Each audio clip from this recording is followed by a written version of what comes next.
Hey everyone, welcome to the IORK Podcast, your go-to hub for the New Zealand Rental Go-Kart Championship. My name is Tom, and I've been with the IORK team for the past 6 years, bringing the event back every year, bigger and better. I've been in the karting industry for 14 years, and it's my privilege to bring you behind the scenes for the IORK Podcast. My co-host today is Nick Fowler. Nick has been in the karting industry since 2006, so 2 decades of dedication. He's also a Superstock champion and the founder of IORK. So his passion for motorsport runs deep.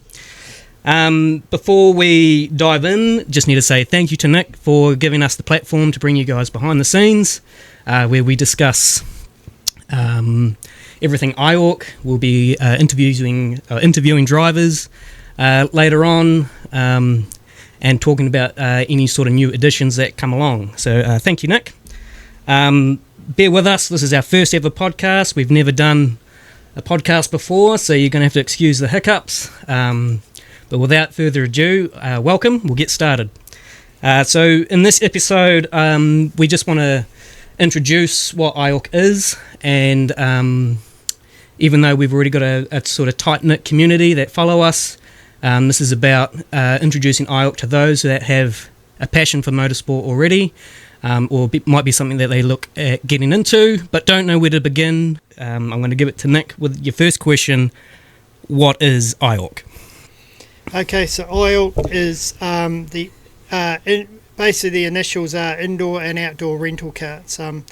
Obviously, for the last 6 years, the New Zealand Rental Go-Kart Championship, which is IORK, has been hosted solely outdoors. But we always had a vision of having it indoor and outdoor. And the indoor and outdoor also relates to the type of karts we're racing, which are indoor and outdoor rental karts. Okay, so they're multi-purpose for either.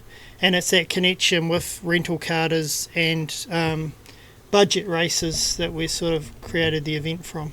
Okay, cool. What inspired you to create an event like this? You don't really see this around the country or anywhere else. So what drove you to bring this event to life? I suppose my passion for motorsport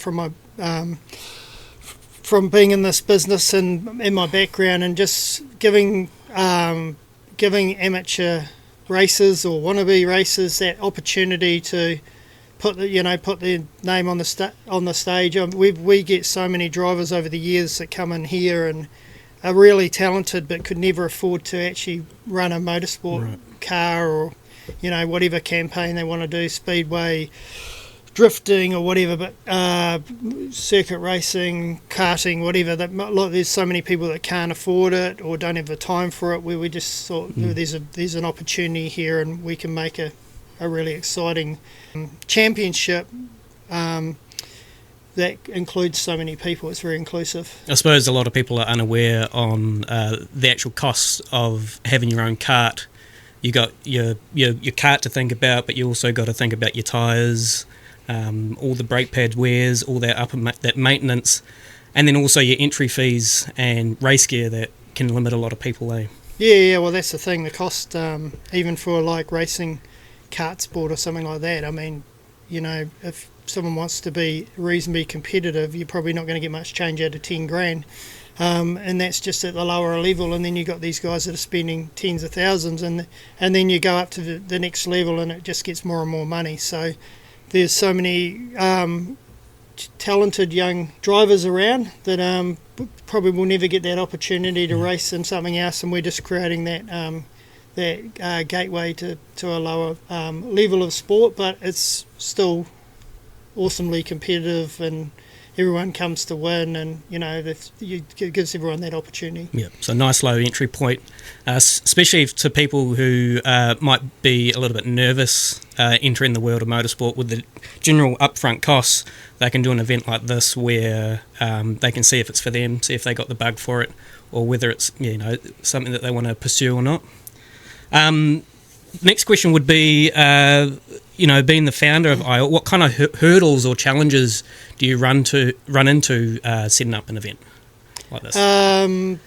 The biggest thing for us was probably originally was having a kart fleet that we believed that would be good enough to do it. And obviously back in 2020 when we started this, we had a vision for quite a few years prior to this to do something like this, but we didn't feel that our karts were probably even enough or reliable enough to step up to this level.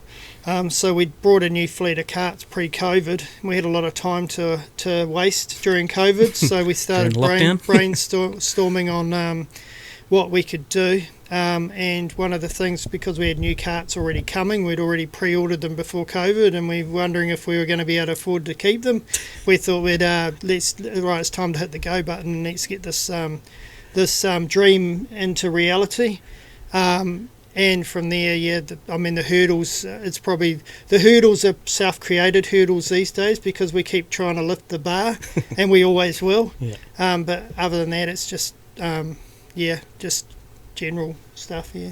And going back to 2020, our first event, were you happy how it turned out, given all the lockdown scares and travel restrictions? Yeah, really happy. I mean, the first couple of years we had so many hurdles. I think we had a COVID lockdown, we had to change the dates, and then we had the Nelson floods about a year later, and we had to change the dates again, and we had so much support through all of that. Fortunately, back then, Air New Zealand had a lot of flexibility in their flights, so we were able to get people changed without it costing them any money. And touch wood, we haven't had any issues since then, which is. It was a cool first event. I suppose the biggest thing I remember from that event was the crew from the Waikato in the King's Country. Those boys jumping in a van, making the whole way down the country. That's right. Their flights were cancelled, weren't they? Yeah, and then they had to. So they'd made a road trip and jumped in a van and drove down here. Got here the night before. We stayed open, especially so they could have a practice run because they rang us up saying they were coming. And it was cool to get a group of like-minded drivers come along and shout out to them. Yeah. What keeps you bringing this event back every year? Oh, just the people. Mm-hmm. Yeah, it's like. For me, it's seeing new people joining that community all the time, and seeing everyone having so much enjoyment over the weekend, and the talk and the follow through afterwards. Seeing the posts on social media and everyone jumping in there, and it's just like we've got to keep doing this. It's awesome. The buzz is real. Yeah. The pressure and the stress leading up to it, and then doing the event, it's really fun. It's good to see everyone doing their thing. Yeah. And then the relief afterwards that you've put on a good event is really satisfying. It's really, really good. Yeah. What are you looking forward to this year? Obviously this year it's back in Nelson. Yep. So for us it's about taking it to another level. We're looking at trying to get record numbers this year, but taking the event to another level. We're going a lot bigger with a lot of things, which we'll share in future podcasts. But we've got some pretty exciting stuff coming to this year. Any sort of sneak peeks or anything you can give away yet? Oh yeah, we can give a few things away. We start off with, we're going to have a lot more trophies. We're also going to have trophies for the winners of each heat, so every winner will get a trophy. Trophies are bigger this year, so we're going to a bigger size trophy. So, and we're bringing in a national teams event on the Sunday. So there's going to be some different rules. One of the key rules is a combined team weight of 245 kilos over 3 drivers, and there'll be some other substitute driver rules, so you can have a team of more than 3 drivers, but they'll come out in the weeks to come. So but we've got a lot of other cool stuff too, but you'll just have to wait for that. Yeah, I know you heavyweights out there will appreciate that rule to even out the playing field, so that should be interesting on the Sunday.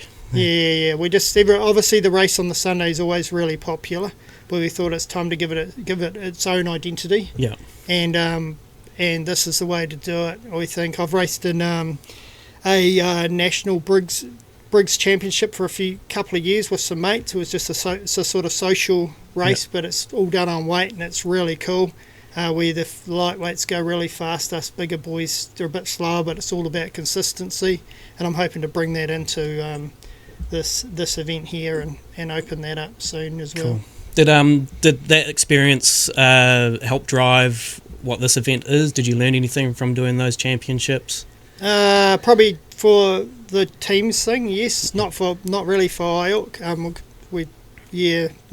Not really for IORK. I feel like some of our technologies probably when it comes to the software we use and stuff like that, it's probably ahead of what Kart Sport New Zealand have in the rental card industry. But yeah, definitely I loved the format and how they run that race, and I just thought we should do something similar. It's cool. Yeah. It kind of evens the playing field, doesn't it? Yeah, well, it just means with that combined weight thing, you've got a heavy guy, he's got to do his minimum amount of laps, and then the light guy can go out there and do faster laps, but you pay the price at the other end. If you've got your really light guy, then you've got to have a really heavy guy at the other end, so it evens things out. Yeah. Should be cool. Should be interesting. Yeah. IORK is 15th to 18th of October, normally in September. What was the story out pushing it out a little bit further? So this year, originally we were going to do a series, but things didn't quite go to plan for that. We probably overcommitted ourselves a little bit too. We've had a lot of business, a lot of stuff going on here, so we just thought it's time to refocus.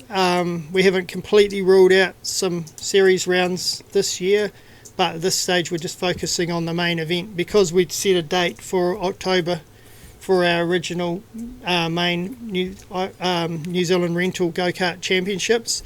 We just thought let's stick to that date, work on that, and then whatever else happens this year will happen. Yep.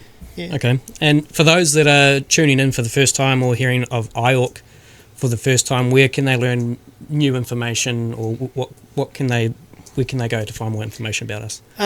So obviously Facebook, the IORK Facebook page, but if they subscribe to the website, they'll get newsletters when the newsletters come out.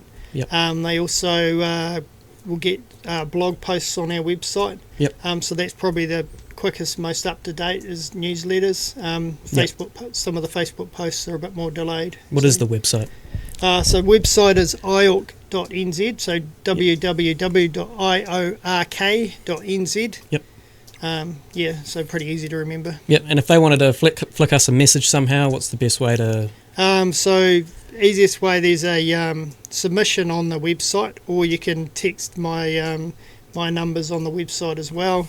So you can text me direct if you want a quick answer on something, like you're looking at booking and you're not sure what to do. Feel free to contact us anytime. We're more than happy to help you. We want you to come along, no matter who you are or where. If you've never raced before, we get people every year that never raced. We welcome all walks of life coming together, all sharing the same passion, having a really cool weekend, especially in Nelson, where it's the weather's always good. Yeah, awesome. I suppose that wraps up everything that we have to say now. We hope you guys enjoyed it, and we look forward to seeing you in the next one. Thanks for tuning in, and we'll see you around. Thanks.